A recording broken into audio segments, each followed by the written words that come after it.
Panama का case के इमरान के सहूलतकारों के कहने पे ये खेल खेला गया। जावेद हाशमी ने तो ये बात बहुत पहले हमें बता दी थी कि जज और जर्नैल मिलेंगे और इस बात तुम्हें अदालत के जरिए निकाला जाएगा और उसके बाद फिर खूब जदोकोब किया जाएगा। और वो सारा कुछ हुआ।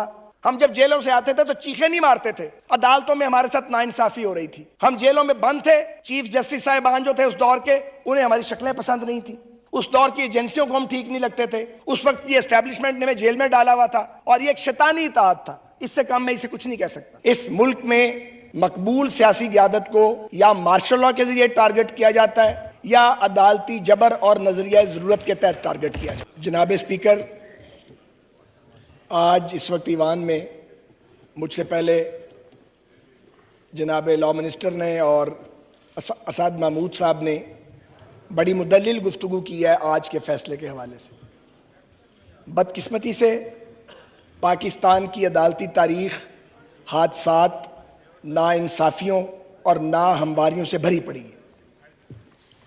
इस मुल्क में भुट्टो मरहूम का अदालती कत्ल किया गया। यहीं अदालत के बैक डोर से यूसुफ रज़ा गिलानी साहब को गैर कानूनी और गैर आइनी तौर पर डिस्क्वालीफाई किया गया। और यहीं चंद बरस पहले हमने पनामा बेंच के नाम पर एक तमाशा और एक ड्रामा देखा और एक ब्लैक लॉ डिक्शनरी का हवाला लेकर मियां नवाज शरीफ साहब को डिस्क्वालीफाई किया गया, क्योंकि इस मुल्क में मकबूल सियासी क़यादत को या मार्शल लॉ के जरिए टारगेट किया जाता है या अदालती जबर और नजरिया ज़रूरत के तहत टारगेट किया जाता है। मुझे बहुत अच्छी तरह याद है जब हम गिलानी साहब की कैबिनेट से उससे पहले की बात है, उन्हीं दिनों की बात है जब ये जजिस बाली तहरीक चली।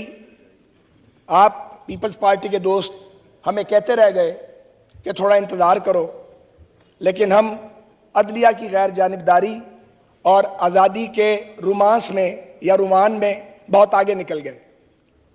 मुझे वो दिन भी याद है जब मियां नवाज शरीफ साहब मॉडल टाउन से लॉन्ग मार्च की क़यादत करने के लिए निकल रहे थे। हमारा कोई मामा चाचा, कोई भाई भतीजा जज नहीं था, तो हमारा कोई पर्सनल इंटरेस्ट नहीं था। आप हमारे इत्तेहादी थे और हमने वो कैबिनेट छोड़ी, आप हमें समझाते रह गए और हम अदलिया की आज़ादी के परचम को और बहाली के परचम को लेकर निकल आए। जब नवाज शरीफ साहब निकल रहे थे तो उनको 2 कॉल्स आई पाकिस्तान के बाहर से और उन्हें कहा गया कि आपकी जान खतरे में है, आप बाहर ना निकलें। उन्होंने अपनी जान को भी खतरे में डाला, हम भी जो उनके हम रकाब थे सारे अपनी जानों को, उन दिनों में धमाके बहुत होते थे, खतरे में डाला। कि मकसद क्या था? एक आज़ाद और गैर जानिबदार अदलिया का क़याम। हम इफ्तिखार चौधरी साहब को नहीं जानते थे, ना कोई वास्ता था, ना बाकियों को जानते थे, लेकिन हम समझते थे कि जनरल मुशर्रफ ने ज़्यादती की है, जुल्म किया है और हम बाहर निकल आए। लेकिन आज कई साल गुजरने के बाद जब नज़रिया ज़रूरत के तहत अदालत से फैसला आता है या जब हम देखते हैं कि किसी फैसले में नज़रिया ज़रूरत की बदरू भटक रही है, तो यकीन कीजिए कभी कभी शर्मसारी होने लगती है कि ये तहरीक चलाने की क्या ज़रूरत थी। अदलिया बहाल तो हुई, अदलिया को हम आज़ाद और गैर जानिबदार नहीं करवा सके, इसको हम एडमिट करते हैं। मैं खुद जेल में गया हूँ 2 बार, बहावलपुर जेल और मियाँ वाली जेल, इसी चक्कर में। मेरे रुफ़का भी गए। उसका नतीजा क्या निकला? पनामा बेंच, पनामा का केस कि इमरान के सहूलतकारों के कहने पे ये खेल खेला गया। जावेद हाशमी ने तो ये बात बहुत पहले हमें बता दी थी कि जज और जर्नैल मिलेंगे और इस बात तुम्हें अदालत के जरिए निकाला जाएगा और उसके बाद फिर खूब जदोकोब किया जाएगा। और वो सारा कुछ हुआ जैसा कि हाशमी साहब ने बताया था। वो इमरान खान के साथ थे और इसीलिए उससे अलग हो गए थे। तो बात यह जनाब कि ये सिलसिला कहीं रुकना चाहिए, सिलसिला नहीं रुक रहा। मैं ये सवाल पूछना चाहता हूं और पूरी कौम सुन रही है इस बात को, मोअज़्ज़िज़ जज साहिबान भी सुन रहे हैं कि अगर इमरान खान के ऊपर नो कॉन्फिडेंस हुआ है तो ये कौन सा गैर कानूनी या गैर आईनी रास्ता इख्तियार किया गया?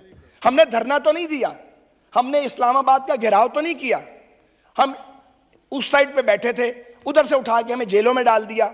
हम में से किसने जेल नहीं काटी? हम रोए तो नहीं? हम जब जेलों से आते थे तो चीखे नहीं मारते थे, अदालतों में हमारे साथ नाइंसाफी हो रही थी। हम जेलों में बंद थे, चीफ जस्टिस साहिबान जो थे उस दौर के, उन्हें हमारी शक्लें पसंद नहीं थी। उस दौर की एजेंसियों को हम ठीक नहीं लगते थे। उस वक्त की एस्टैब्लिशमेंट ने हमें जेल में डाला हुआ था, और ये एक शैतानी इत्तेहाद था। इससे कम मैं इसे कुछ नहीं कह सकता। एक शैतानी इत्तेहाद था, एक मुसल्लस कायम थी। हमने उसको भुगता, और जब हमें मौका मिला तो जो पाकिस्तान के आइन में लिखा हुआ है उसके मुताबिक हमने नो कॉन्फिडेंस मोशन डाली, और वो कोई जुर्म नहीं किया। और जब यहां इस्लामाबाद में इमरान खान आ रहा था, तो याद कीजिए वो दिन जब ऑनरेबल सुप्रीम कोर्ट से ये फैसला दिया गया कि इसको आने दो, और सारी इस्लामाबाद पुलिस को एक तरफ कर दिया गया, सिक्योरिटी सारी लेयर्स तोड़ दी गई, खत्म कर दी गई। फिर क्या हुआ? उन्होंने यहां आग लगाई, हंगामा किया, यहां पे इमलाक को नुकसान पहुंचाया। इमरान खान को तो किसी ने नहीं बुलाया। उस बेंच ने इमरान खान को क्यों नहीं बुलाकर पूछा कि तुमने ये क्या किया, तुमने यहां पे ये खिलवाड़ कैपिटल के साथ क्यों किया? एक न्यूक्लियर स्टेट का कैपिटल है, तुमने इसे तमाशा क्यों बनाया? कोई एक वाकया जनाब।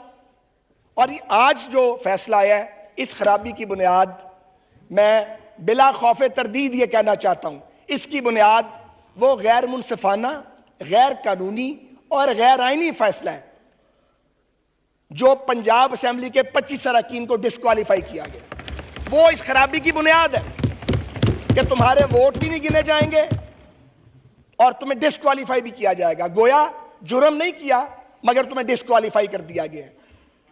हम चल पड़े पाकिस्तान को डिफॉल्ट से बचाने के लिए। हमने इमरान खान के गुनाहों का छाबा अपने सर पे उठा लिया। हम IMF के उस नामुकम्मल प्रोग्राम को ठीक करने के लिए चल पड़े। ऑब्वियसली कीमत बढ़नी थी, और हमें धकेल दिया गया कि जाओ जाके अब महंगाई से इलेक्शन लड़ो। तो नतीजा आपके सामने है।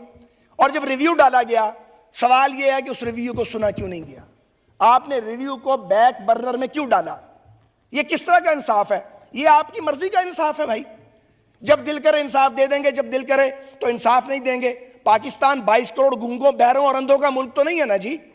और यहां जो लोग बैठे हुए हैं वो तो सारे 13 14 बार जेल काट आए हैं। डिस्क्वालिफिकेशन का भी कोई खौफ नहीं है किसी को। तो क्या इस मुल्क को इस तरह लेके चलना है? लोग भूख से मर रहे हैं, यहां नए नए खेल खेले जा रहे हैं। यहां एक आदमी को फिर वापस लाने के लिए फैसिलिटेशन की जा रही है। पहले नैब के जरिए पॉलिटिकल इंजीनियरिंग की गई, अदालतों के जरिए की गई, एजेंसियों के जरिए की गई। अब भी वो रास्ता नहीं रुक रहा, वो सिलसिला बंद नहीं हो रहा।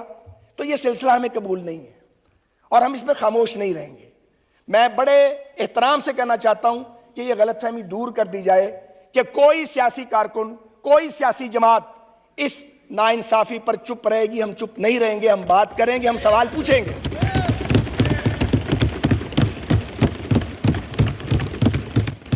अब गुजारिश ये है, एक अफसोसनाक सूरत-ए-हाल सामने आ गई है जो कोई पाकिस्तानी नहीं चाहता, कि जो मशवरा दिया गया प्राइम मिनिस्टर को, बल्कि हुक्म दिया गया, एक अदालती हुक्म था कि वजीर आजम का मतलब है वजीर आजम और कैबिनेट, उस पर अमल दरामद हो रहा है। उस दिन बिलावल साहब ने भी ये बात की है। तो क्या सुप्रीम कोर्ट का मतलब चीफ जस्टिस साहब और सुप्रीम कोर्ट के सारे मुअज़्ज़िज़ जज नहीं है? वहां कुछ और निज़ाम है, यहां कोई और। हमारे लिए हुक्म और है, अपने लिए मामला डिफरेंट है। ये नहीं चल सकता इस तरह, ये डबल स्टैंडर्ड्स नहीं चल सकते जनाब।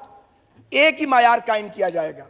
और हम देख रहे हैं कि हमारे मुकदमात में सर्टन कुछ मखसूस लोग हैं, उनको बेंच में बिठा दिया जाता है और बाकियों को नहीं बैठने दिया जाता। मकबूल बाकिर साहब मुझे नहीं जानते, मैं उन्हें नहीं जानता। उनके पास मेरा मुकदमा लग गया, मैं जेल में था, मेरी खुशकिस्मती लग गया, जमानत हो गई 1.5 साल बाद। उसके बाद पाबंदी लगा दी गई, कोई नैब का केस मकबूल बाकिर साहब के पास और मियां खेल साहब के पास नहीं जाएगा, क्योंकि वो आजाद जज थे। ये हम सब के साथ यही कुछ किया। किसी को शर्म आई है कि कोई कभी एम्बेरस हुआ है? अब जब आप प्राइवेट मजलिसों में मिलते हैं तो आप कहते हैं हम माफी चाहते हैं, गलती हो गई थी। तो मैंने उनको कहा, साहब को मैंने कहा, नहीं ये प्राइवेट माफी वाली बात नहीं है, आपने मुल्क के साथ खिलवाड़ किया है। तो ये काम हम क्यों करते हैं कि जब हम फारिग हो जाएं तो उसके बाद माफिया मांगनी पड़े, या हम माशरे में जाने के काबिल ना रहें? ये बड़ी ज्यादती है। अब आप ये देखिए कि गवर्नमेंट क्या करे। 4-3 का फैसला, जो 4 जजेस कह रहे हैं कि ये दुरुस्त नहीं है, 3 साहिबान कह रहे हैं कि दुरुस्त है, तो 4-3 के फैसले को माने या 3 के फैसले को माने? हमें आपने किस दोराहे पे लाके खड़ा कर दिया जनाब? आपको चाहिए था कि आप अपने हाउस को इन ऑर्डर करते। आपका हाउस इन ऑर्डर करना आपका काम है, हमारा काम नहीं है। अब ये कहा जा रहा है कि जी आप पंजाब में इलेक्शन कराएं। मैं इसके सियासी पहलू पे बात करना चाहता हूं। मिस्टर स्पीकर, मुझे पता है रोजे का भी है, अभी 40 मिनट बाकी है, मैं 10-15 मिनट में खत्म करता हूं। क्या पाकिस्तान 4 वफाकी इकाइयों पर मुश्तमिल मुल्क नहीं है? क्या पाकिस्तान का आइन चारों फेडरेटिंग यूनिट्स को इकट्ठे करके एक रियासत नहीं तश्कील देता? वो ये नहीं बताता आपको? और अगर आप पंजाब में इलेक्शन करवाएं, उजलत बड़ी है पंजाब में इलेक्शन की, बड़ी जल्दी है। इवन केपी में भी वैसे इलेक्शन की जल्दी नहीं है जैसे पंजाब में जल्दी पड़ी हुई है कि किसी तरीके से ये वापस आ जाए, ये बहरूपिया किसी तरीके से वापस आ जाए। तो फिर आप 2 मिनट के लिए इमरान की और हमारी सियासी जो इख्तिलाफ है उसे एक तरफ कर दें। आप ये सोचें, पंजाब पे ये तारीखी तौर पे इल्ज़ाम लगता रहा है कि ये बड़ा सूबा है और ओवरवेलमिंग मेजॉरिटी है और ये डोमिनेट करता है वफाक के ऊपर। तो आप पंजाब में इलेक्शन करवा दें, आप केपी में इलेक्शन करवा दें, 4 महीने के बाद आप कौमी असम्बली का सिंध और बलूचिस्तान का इलेक्शन कराएं, तो ये कैसे मुमकिन है कि पंजाब और केपी के हुक्मरान कौमी असम्बली के इलेक्शन को बिलखसूस इन्फ्लुएंस नहीं करेंगे? और जब वो इन्फ्लुएंस करेंगे तो आइन सिर्फ ये नहीं कहता कि 90 दिन में इलेक्शन कराओ। ऐसा आइन हमें पढ़ाने की जरूरत नहीं है, हम भी आइन पढ़े हुए हैं। हम यहाँ सारे जाहिल नहीं बैठे हुए गाँव में माजे, 40-40, 50-50 साल की स्टैंडिंग है, हम सब ने पढ़ा हुआ है। हमें आइन की दस्तक पूरी सुनाई देती है। आइन की दस्तक सिर्फ ये नहीं कहती कि 90 दिन में इलेक्शन कराओ, आइन की दस्तक ये कहती है कि गैर जानिबदार भी होना चाहिए, ट्रांसपेरेंट भी होना चाहिए। तो जो पंजाब का हुक्मरान होगा और जो केपी का हुक्मरान होगा वो कौमी असेंबली के और बाकी सूबों के इलेक्शन को कैसे इन्फ्लुएंस नहीं करेगा? तो फिर ट्रांसपेरेंसी किधर जाएगी, फिर गैर जानिबदारी किधर जाएगी? इससे भी ज्यादा इंपॉर्टेंट बात है, फिर डस्का बन जाएगा ये इलेक्शन। ठीक कहा गया। तो मैं ये सवाल पूछता हूं कि मर्दमशुमारी बीच में है, बल्कि कंक्लूड होने के करीब है, लाखों नए वोटर जो हैं वो मौजूद हैं। आप पुरानी मर्दमशुमारी पे और पुरानी डिलिमिटेशन पे बजीदा के इलेक्शन करवाओ, तो वो जो लाखों वोटर जो पैदा हो चुके हैं और जो मौजूद हैं उनको जब हक के राय दही नहीं मिलेगा तो वो इस जुडिशल ऑर्डर की वजह से, जिसे जुडिशल ऑर्डर कहा जा रहा है, उसकी वजह से नहीं मिलेगा। तो उनको आप कैसे किसी वोटर के हक को डिनाई कर सकते हैं कि तुम वोट ना डालो? तो सवाल ये है, वसाइल की तकसीम का मामला, डिलिमिटेशन का मामला, इलेक्शन को इन्फ्लुएंस करने का मामला, और जनाब स्पीकर टॉप ऑफ इट, क्या गारंटी है कि अगर ये इलेक्शन हो जाए तो इसके नताइज को सब मानेंगे? हमने 71 के सानहे से सबक क्यों नहीं सीखा? हम सबक क्यों नहीं सीखते? हम जाती ख्वाहिशात को हम क्यों गालिब आने देते हैं कौमी मुफादात के ऊपर? और उस दिन मरियम नवाज साहबा ने जो बात की थी उसका एक गवाह मैं भी हूं।